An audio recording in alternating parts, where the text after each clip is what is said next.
Good morning. How are you? Sorry, I got a little late. How are you? All well?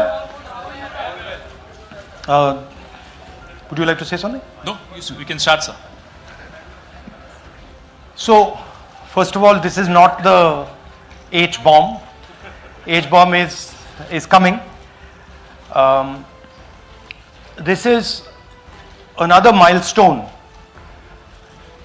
in setting up and demonstrating to the youth of this country how elections are being rigged.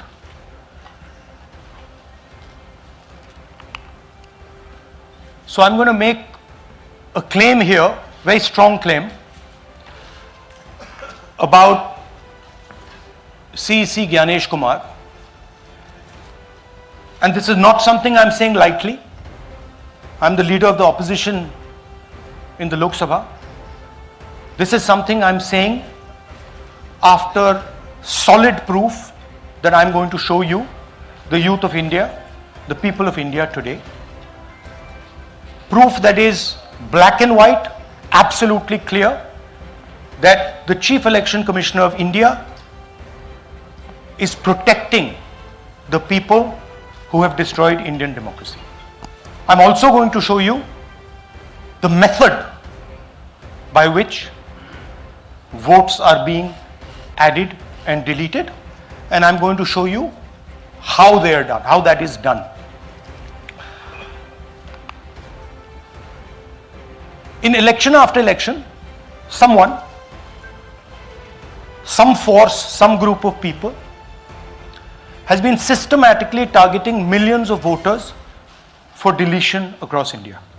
This is something that we've heard again and again and again. Different communities, mainly communities that are voting for the opposition, Dalits, Adivasis, minorities, OBCs, are specifically targeted. We had heard this many times, and now we found 100% proof of it. Please understand, I am not going to say anything on this stage that is not backed up by 100% proof. I am somebody who loves my country. I love my constitution. I love the democratic process, and I am protecting that process. And so I'm not going to say anything here that is not going to be based on 100% proof that you can determine. The burden of the judgment is yours. I am going to lay the proof in front of you. You will see it and say, actually, this is pretty solid proof. Aland is constituency in Karnataka. 6,018 votes. Somebody tried to delete 6,018 votes. We don't know the total number of votes that were deleted in Aland in the 23 election. They are much higher than 6,018. But somebody got caught deleting 6,018 votes. And it was caught, like most crimes, by a coincidence. What happened was, the booth level officer there noticed that her uncle's vote was deleted. And so she checked who deleted her uncle's vote, and she found that it was a neighbor. पड़ोसी ने uncle का vote delete किया था.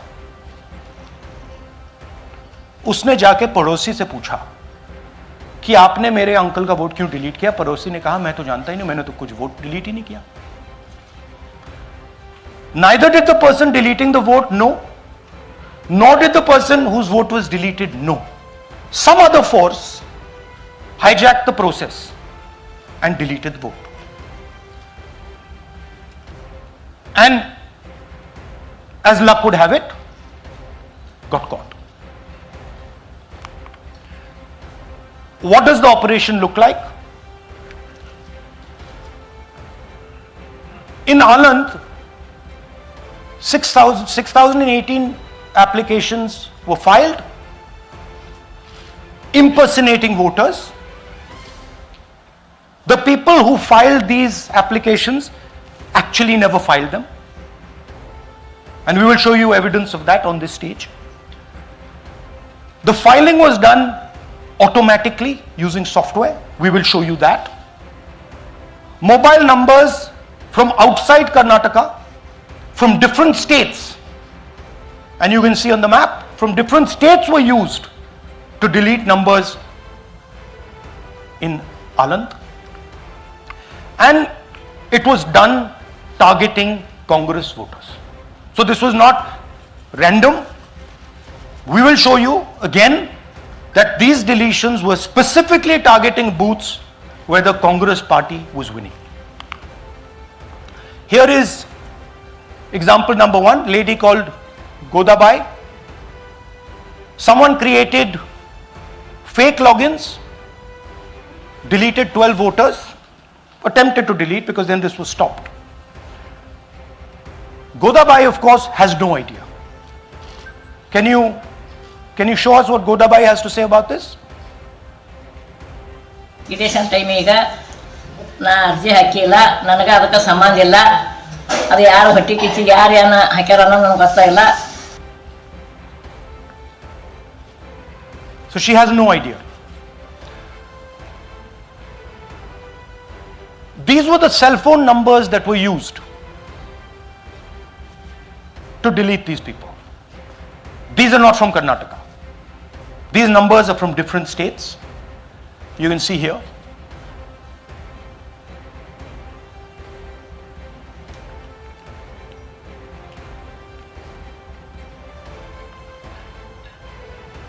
So the question is, whose numbers are these? How were they operated? Where were they operated from? Who generated the OTPs to disturb the process? Now these are questions that arise out of this. Here's example 2, Suryakant. This gentleman apparently deleted 12 voters in 14 minutes. He filled 12 deletion forms in 14 minutes. I'd like you to meet him. He's here. That's one of the people. That's one. Namaskar bhi aiye. Babita Chaudhary is one of the votes that he is supposed to have deleted. Aiye bhaiya. He is supposed to have deleted. This is the gentleman. ये इनका vote delete किया जा रहा था, ये कर रहे थे. इनसे आप पूछिए, बताइए. That's our candidate. हाँ, कन्नड़ा में बोलिए. ನನ್ನ ಹೆಸರು ಸೂರ್ಯಕಾಂತ್ ಗೋವಿನ. ನಾನು ಸರ್ಸಂಬ ಗ್ರಾಮದಲ್ಲಿ ನನಗೆ ನಾಲೆಜ್ ಕೇಳಿದೆ. ನನ್ನ ಹೆಸರು ಮೇಲೆ 9 ಜನರ ಲಿಸ್ಟನ್ನು ಡಿಲೀಟ್ ಮಾಡಿದ್ದಾರೆ. ಅದು ಯಾಕಂತ ಇವರು ನನಗೆ ಬಂದು ಕೇಳಿದರು, ನಮ್ಮ ಹೆಸರು ನೀವು ಯಾಕೆ ಡಿಲೀಟ್ ಮಾಡಿದ್ರಿ ಅಂತ. ಅದಕ್ಕೆ ನಾನು ನಮ್ಮ ಸಾಹೇಬ್ರಿಗೆ ಹೇಳಿದೆ, ನಾನು ಡಿಲೀಟ್ ಯಾರಿಗೂ ಮಾಡಿಲ್ಲ, ಅಪ್ಲಿಕೇಶನ್ ಕೊಟ್ಟಿಲ್ಲ, ಆದರೂ ಡಿಲೀಟ್ ಆಗ್ಯದ, ಅದು ನೋಡ್ರಿ ಅಂತ. ಹಾಗಾಗಿ ತಹಶೀಲ್ದಾರ್ಗೆ ಹೋಗಿ ಕಂಪ್ಲೇಂಟ್ ಕೊಟ್ವಿ. ಮತ್ತು ಕಮಿಷನರ್ ಇದು ನಮ್ಮ ಜಿಲ್ಲಾ ಎಲೆಕ್ಷನ್ ಒಂದು ಇದಕ್ಕೆ ಕಂಪ್ಲೇಂಟ್ ಕೊಟ್ವಿ. ನನ್ನ ಹೆಸರು ಮೇಲೆ 12 ಜನರದು ಡಿಲೀಟ್ ಮಾಡಿದ್ದು ನಿಜ ಇರ್ತದೆ. थोड़ा ट्रांसलेट कर लीजिए. मेरे नाम पे 12 लोगों का नाम डिलीट किया गया है. हालांकि मुझे मालूम नहीं, मैं कभी किसी को मैसेज भेजा भी नहीं, मैं बुलाया भी नहीं. ये बबीता आके पूछने से पता चला कि मैंने मेरे फ़ोन से ऐसा मैसेज दिया, लेकिन असल में मैंने किसी को भी मैसेज नहीं किया. आप कुछ कहेंगे? नहीं, ठीक है. Thank you, thank you. Third example, Nagaraj. 2 applications filed and submitted in 36 seconds. Please try and fill these forms and see how long it takes you. Try and fill. And I asked the Youth of India, try it. Try and fill the form, 2 forms, in 36 seconds. You'll see the answer to this question. Notice also what time this gentleman fills the form. For some reason he gets up at 4:07 in the morning and suddenly fills 2 forms in 38 seconds.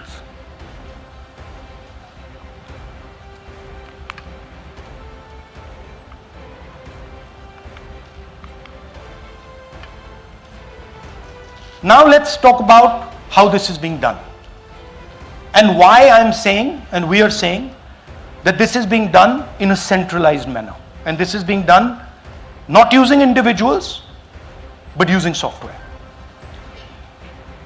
Look at the serial numbers. Serial number 1, serial number 1, serial number 1, serial number 1. Serial number 1 means that this is the first person whose name, this is the first name in the booth. So a software is picking up the first name in the booth and using it to delete voters. So someone ran an automated program that ensured the first voter of the booth was the applicant. That same person got cell phones from outside the state, used them to file the applications. And we are pretty certain that this was done in a centralized manner and it was done at scale. This was not done in a, at a worker level. This was done at a call center level. Okay? Targeted deletions in strong Congress booths. The top 10 booths with maximum deletions are Congress strongholds. Congress won 8 other 10 booths in 2018. This was not a coincidence. This is a planned operation. Now, let's come to why I'm making such a direct accusation about this gentleman, Gyanesh Kumar. There is an ongoing investigation on this matter in Karnataka. The CID of Karnataka has sent 18 letters in 18 months. 18 letters in 18 months to the Election Commission. And they have asked the Election Commission for some very simple facts. Number 1, give us the destination IP from where these forms were filled. Number 2, give us the device destination ports from where these applications were filed. And number 3, most important, give us the OTP trails, because when you file, you have to get an OTP. 18 times in 18 months. The CID of Karnataka has written to the Election Commission for this. And they are not giving it. Why are they not giving it? Because this will lead us to where the operation is being done from. And we are absolutely convinced where this is going to lead. I'll give you a little bit of the chronology. FIR is filed February 23. Karnataka CID writes to ECI requesting all details of these numbers and these transactions almost immediately in March. In August, EC gives a reply, doesn't fulfill any of the demands, and doesn't give us the information. Doesn't give the CID of Karnataka the information that will lead them to their destination. January 24, Karnataka CID writes to ECI again and says, please send us full information. No answer. Karnataka CID by September 25, last letter went in September 25, has written 18 reminder letters. While this is going on, the CEC of Karnataka writes to the Election Commission in Delhi and says, there is a matter. Please provide this information. And the CC of Karnataka multiple times asks the Election Commission. No answer. Now this is absolute solid proof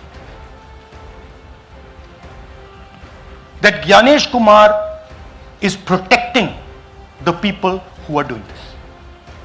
This is also absolute solid proof, what I've shown you, that this is being done in a centralized way, this is being done at scale, and this is being done using large resources. Question is, who is the someone? And the answer is with the EC today. The Election Commission of India knows who is doing this. And I want every single youngster in India to know that they are attacking this. And this is your future. When they are not giving this information, they are defending the murderers of our democracy. And it is important that every youngster knows this. Your jobs, your future, your aspirations all come from this instrument. And the Chief Election Commissioner, Mr. Gyanesh Kumar, is not telling the CID of Karnataka who is doing this. This is not an isolated case. There are many such cases. Here is another one. Maharashtra, Rajora, same idea. 6,850 targeted voters added. Anand we caught deletions, Rajora we caught additions. But the basic idea is the same. Phones from outside, people who are supposed to have added voters don't know that they've added voters, people who have deleted voters don't know that they've deleted voters. You can see, you might remember that, those names there, JW, JW, JW, JW from the last presentation. Same model. So it's the same system that is doing this. It's doing it in Karnataka, it's doing it in Maharashtra, it's done it in Haryana, it's done it in UP, and we have proof of all of it.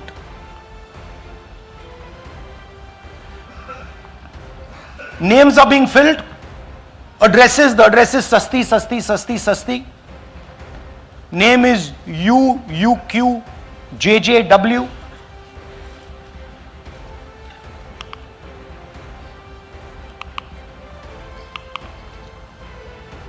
So, what are we saying here? That the Chief Election Commissioner of India, Gyanesh Kumar, needs to stop protecting the people who are destroying Indian democracy. We have given you 100% bulletproof proof here. It cannot be doubted. You have seen it with your own eyes. Right? EC has to release this data of these phones, these OTPs, within a week. Otherwise, देखिए, ये H bomb तो नहीं है, H bomb आ रहा है, hydrogen bomb आ रहा है. ये एक और उदाहरण है वोट चोरी का. पिछली बार मैंने आपको एडिशंस के बारे में बताया था, ये हम आपको डिलीशंस के बारे में दिखा रहे हैं, और सबूत के साथ हम आपको दिखाएंगे कि ये जो डिलीशंस हुए हैं ये सेंट्रलाइज तरीके से कॉल सेंटर के प्रयोग करके, सॉफ्टवेयर के प्रयोग करके किए गए हैं.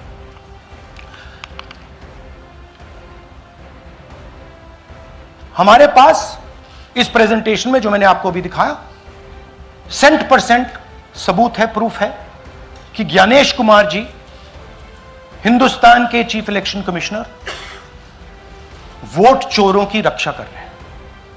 और यह मैं आपको अभी दिखाने जा रहा हूं. हर इलेक्शन में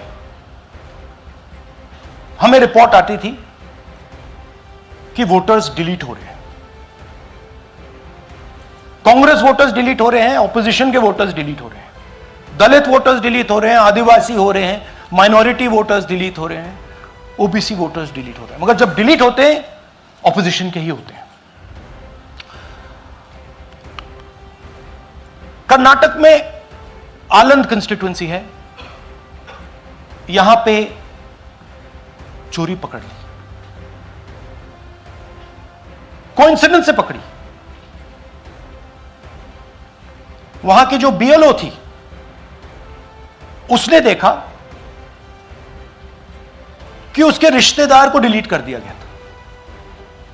जैसे चोरी पकड़ी जाती है, कोई छोटी सी गलती हो जाती है, हाथ आ जाती है। आलंद में 6018 वोटर्स डिलीट हुए, उसमें से इनकी रिश्तेदार थी। उन्होंने पता लगाया कि मेरे रिश्तेदार को डिलीट किसने किया। पता लगा कि पड़ोसी ने रिश्तेदार को डिलीट किया। बीएलओ ने जाके पड़ोसी से पूछा कि भैया आपने मेरे रिश्तेदार को क्यों डिलीट किया? पड़ोसी ने कहा मैंने तो नहीं किया। बीएलओ सस्पिशियस हो गई, शक पड़ा, उसने प्रोसेस चालू कर दी।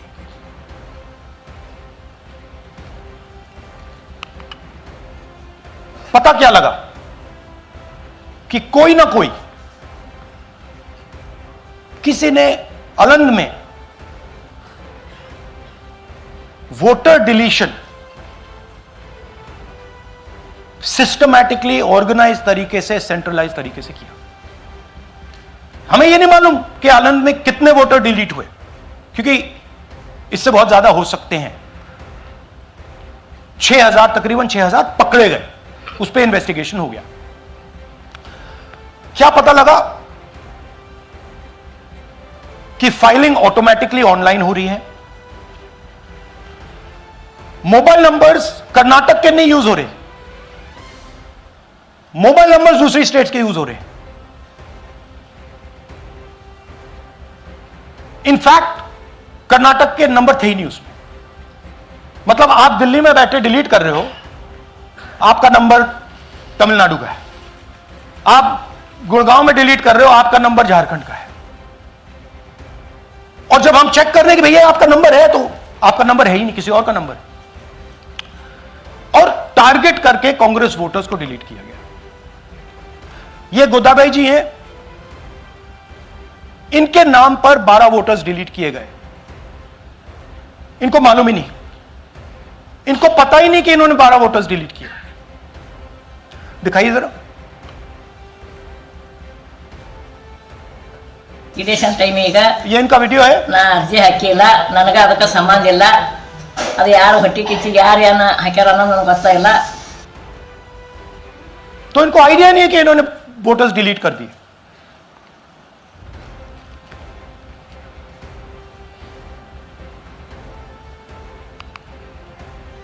ये सारे के सारे जो नंबर्स हैं, ये कर्नाटक के नंबर्स नहीं है, ये अलग अलग स्टेट्स के नंबर्स हैं। और इन नंबर्स को आप फोन करके देखिए, रिप्लाई नहीं आता है।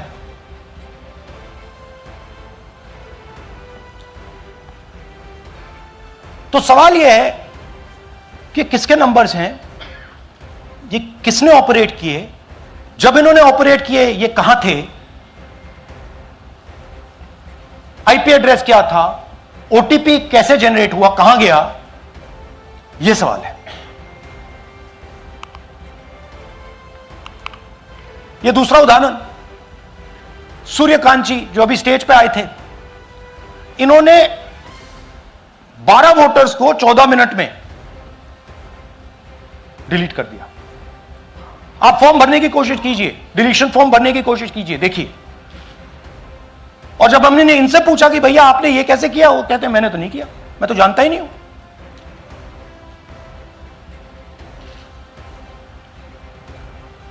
बबीता चौधरी जी का इन्होंने एक नाम डिलीट किया, यहां खड़ी हैं बबीता जी, यहां हैं, सूर्यकांत जी यहां हैं। आ जाइए जरा स्टेज पे, एक सेकंड आ जाइए। ये दोनों खड़े हैं यहां पे, सूर्यकांत जी, बबीता जी। इनको मालूम ही नहीं कि इन्होंने डिलीट किया। Thank you. नागराज जी, इन्होंने 2 एप्लीकेशन 36 सेकंड में फाइल कर दी है। और मजे की बात देखिए, ये 4 बजे सुबह उठ के फाइल कर रहे हैं। पता नहीं क्या हुआ, 4 बजे सुबह कहा कि भैया मैं 2 वोटर को डिलीट करूंगा, और कितने 36 सेकंड में डिलीट कर दिए, फिर सो गए।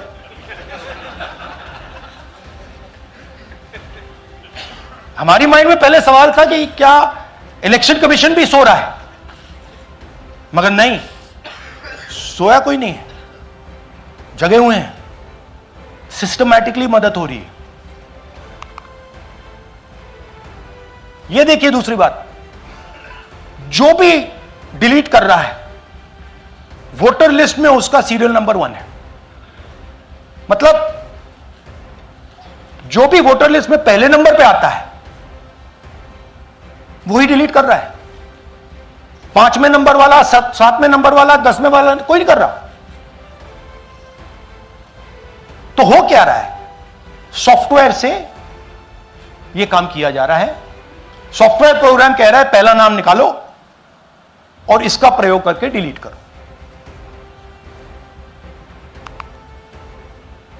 टारगेटेड डिलीशंस हो रहे हैं।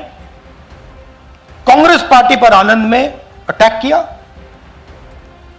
टॉप 10 बूथ्स जहां सबसे ज्यादा कांग्रेस की स्ट्रेंथ थी वहां टारगेट किया। और 2018 में पिछले इलेक्शन में 10 में से 8 बूथ कांग्रेस पार्टी जीती थी, और इन 8 में से इन्होंने 6000 लोग उड़ाने की कोशिश की। ये कोइंसिडेंस नहीं था, ये प्लान था, और ये सेंट्रलाइज तरीके से किया जा रहा है। अब मैंने बहुत बड़ी बात बोली, चीफ इलेक्शन कमीशन के बारे में मैंने बोला कि यह व्यक्ति वोट चोरों की रक्षा कर रहा है। जो भी मैं यहां बोल रहा हूं 100% प्रूफ के साथ, सबूत के साथ बोल रहा हूं, और मैं अभी आपको दिखाना चाहता हूं कि मैं ये शब्द क्यों बोल रहा हूं और किस बेसिस पे बोल रहा हूं। आपको अपनी आंखों से यह दिखेगा। कर्नाटका सीआईडी ने केस चालू किया कि ये वोटर कौन है, ये फोन किसके हैं, ये आईपी एड्रेस क्या है, ओटीपी कहां गया, इन चीजों के बारे में इन्वेस्टिगेशन शुरू होती है। कर्नाटक सीआईडी ने हिंदुस्तान के इलेक्शन कमीशन को 18 चिट्ठियां लिखी हैं। हमें आप ये इंफॉर्मेशन दीजिए, बिल्कुल क्लियर है, डेस्टिनेशन आईपी दीजिए, डिवाइस डेस्टिनेशन पोर्ट दीजिए, ओटीपी ट्रेल्स दीजिए, फोन नंबर्स दीजिए, फोन नंबर्स के मालिकों के नाम दीजिए। क्लियरली पूछा है, नो आंसर। 18 चिट्ठी CID Karnataka, no answer from chief election commissioner, no answer from election commission. Timeline देखिए,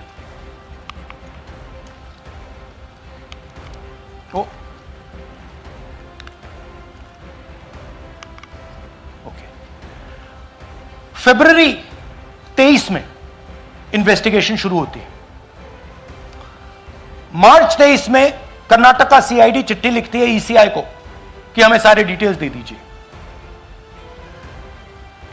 अगस्त में इनकंप्लीट डिटेल्स दी जाती हैं, जिससे कोई इन्वेस्टिगेशन आगे नहीं बढ़ेगा। जिन चीजों की जरूरत थी वो नहीं दी, जिसकी जरूरत नहीं थी वो सारी दे दी। पहला सबूत। दूसरा सबूत, 18 बार रिमाइंडर लेटर गए हैं। आपको अगर सीआईडी एक बार लेटर भेज दे और आप नहीं गए, आप जानते हो क्या होगा। यहां पे इलेक्शन कमीशन को 18 बार लेटर गए हैं, कुछ नहीं हुआ है। बाद में क्या होता है, कर्नाटक ईसी इलेक्शन कमीशन को लिखता है, कहता है भैया हमें दे दीजिए, आपको इंफॉर्मेशन देना पड़ेगा नो रिप्लाई। मार्च 25 में आखिरी लेटर सितंबर में गया है, कुछ ही दिन पहले, नो रिप्लाई फ्रॉम ईसी। यह है सबूत कि ज्ञानेश कुमार जी वोट चोरों की रक्षा कर रहे हैं, और यह ब्लैक एंड व्हाइट सबूत है, इसमें कोई कंफ्यूजन नहीं है कहीं।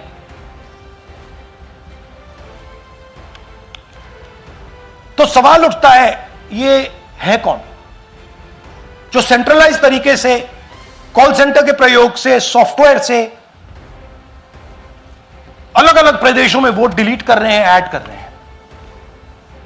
इलेक्शन कमीशन जानता है, ज्ञानेश कुमार जी जानते हैं। अच्छा, ये सिर्फ आनंद में नहीं हुआ, ये अलग अलग कंस्टिट्यूएंसीज में हुआ है। आनंद में लीगल प्रोसेस चालू हो गई, पकड़ लिया। यहां महाराष्ट्र में उसी मोडस ऑपरेंडी से, उसी सिस्टम से यहां पे वोट ऐड हुए हैं। आनंद में डिलीट, रजौरा में एडिशन, 6850। आपको याद होगा पिछले प्रेजेंटेशन में मैंने आपको नाम दिखाए थे, ये देखिए वही नाम यहां है। वही सिस्टम महाराष्ट्र में चल रहा है जो कर्नाटक में चल रहा था। नाम वैसे ही है, JW JW JW, पता वैसा है, JW JW, नाम यू ऐसे किसी ने टाइप करके लगा दिया। तो जो ये काम कर रहा है, ये उत्तर प्रदेश में, हरियाणा में, बिहार में, कर्नाटक में, महाराष्ट्र में वही कर रहा है।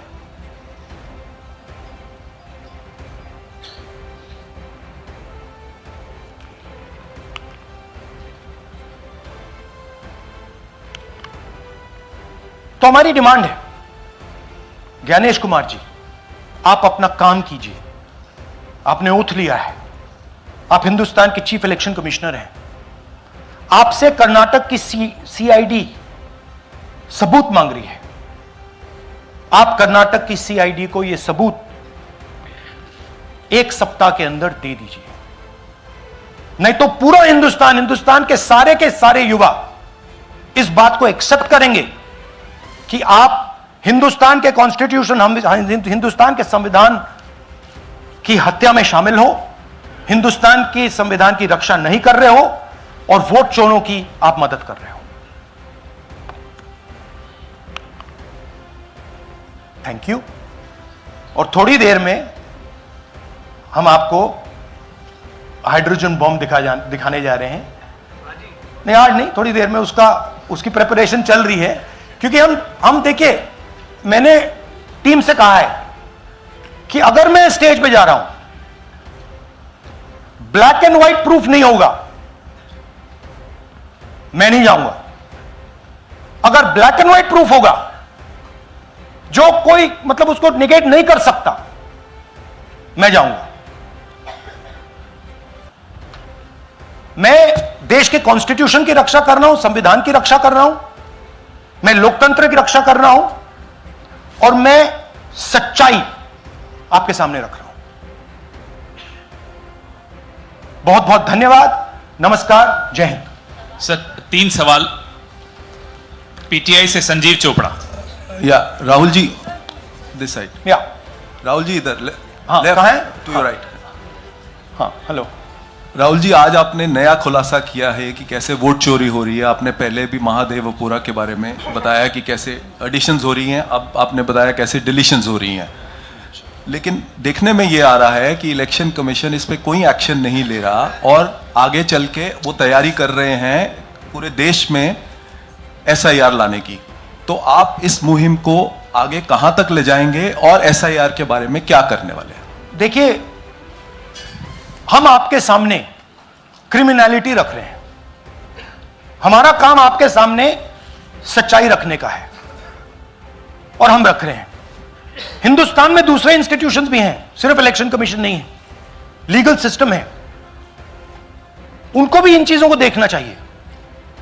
यहां पे हम चीफ इलेक्शन कमिश्नर के बारे में ब्लैक एंड व्हाइट कह रहे हैं। आपने कहा कि हमने एडिशन डिलीशन दिखाया, पहले प्रेजेंटेशन में मैंने एडिशन दिखाया था, अब हमने डिलीशन दिखाया है, मगर हमने एक और चीज जोड़ दी है, एडिशन और डिलीशन का सिस्टम, उसका स्ट्रक्चर, उसका तरीका। और हमने यह दिखाया है कि जो डिलीट कर रहा है, जो ऐड कर रहा है, महाराष्ट्र में, कर्नाटक में, यूपी में, वो एक ही आदमी है, एक ही फोर्स है। हमने आपको वो एड्रेसेस दिखाए। Same system is being used in Maharashtra, is being used in Karnataka, is being used in Uttar Pradesh, is being used in Haryana. Same people are doing it. से Siddharth, ANI। Sir, this side, sir.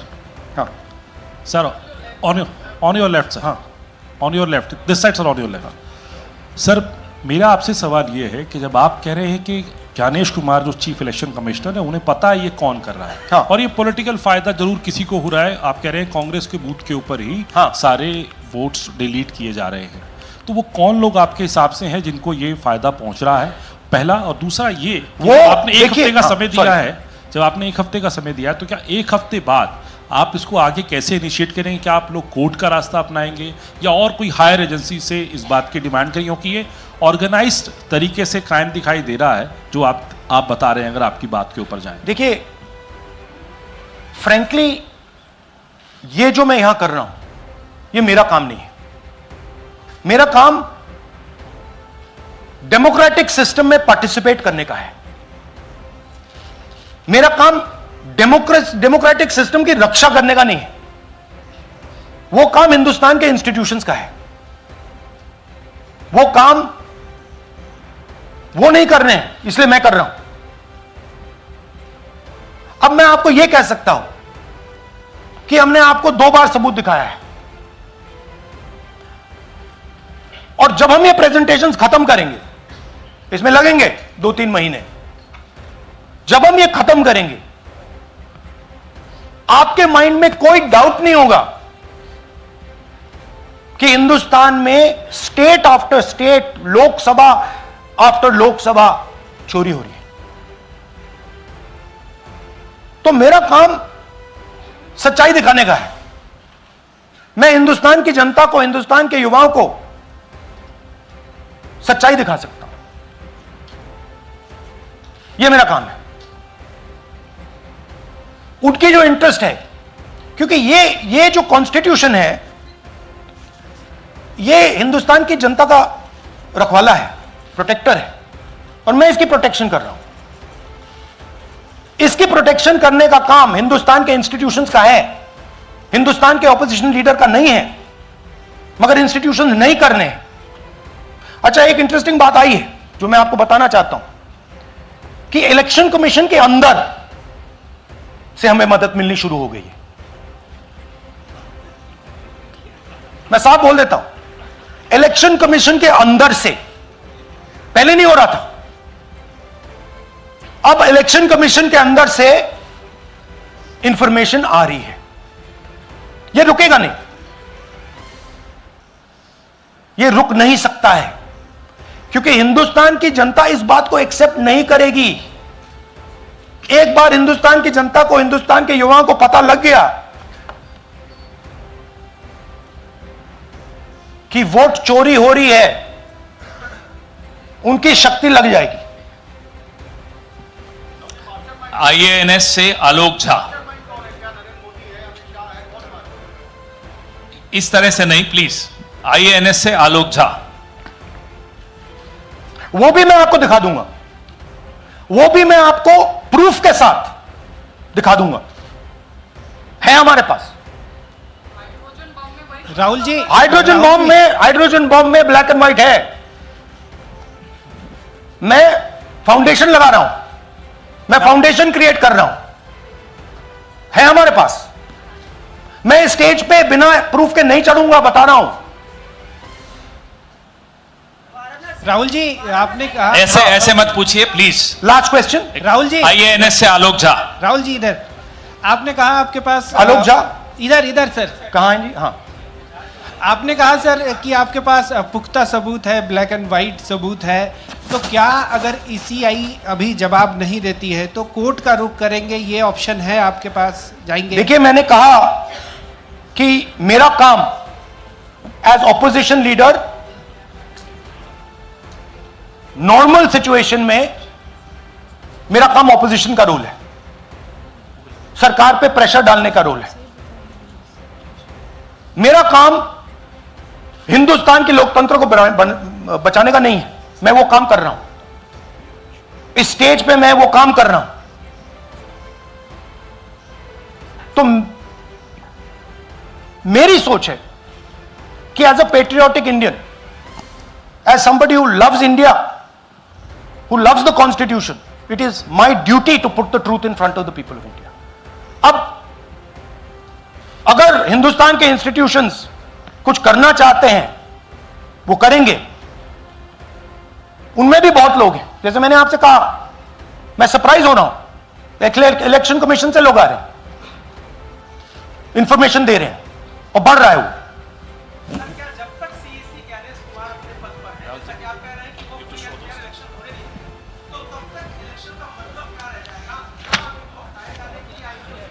हाँ, तो आप इमेजिन कीजिए, और ये शॉकिंग बात ये है बस अब कि ये अभी शुरू नहीं हुआ, ये 10-15 साल से चल रहा है। ये सिस्टम है, ये स्ट्रक्चर है। हिंदुस्तान की जो डेमोक्रेसी है वो हाईजैक हो गई है। I am shocked frankly. Democracy, brothers and sisters, democracy can only be saved by the people of India. Nobody else can save democracy. Rahul Gandhi can come here and say something and say this is the truth. But the people of India, who I believe in, who I love, can do it. The day the people of India realize that आपका जो लोकतंत्र है, आपका जो संविधान है, वो आपसे चोरी हो गया है, उस दिन काम हो जाएगा। Thank you. अब आप लोग अपने स्थान पर खड़े हो जाइए राष्ट्रगान के लिए। ये है इनकी डिटेल लिस्ट, देख लीजिए। राष्ट्रगान के लिए अपने स्थान पर खड़े हो जाइए।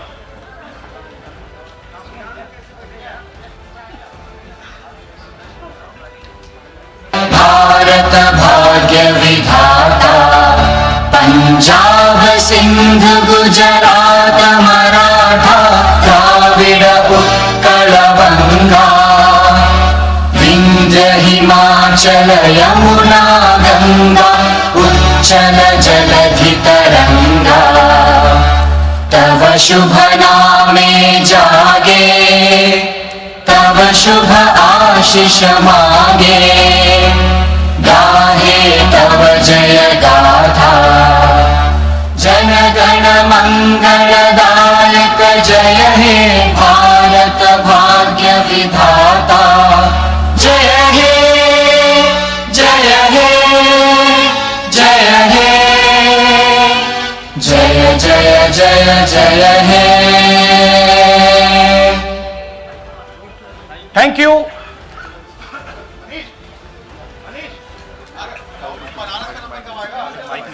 भैया भैया नहीं भैया, डोंट डू दैट।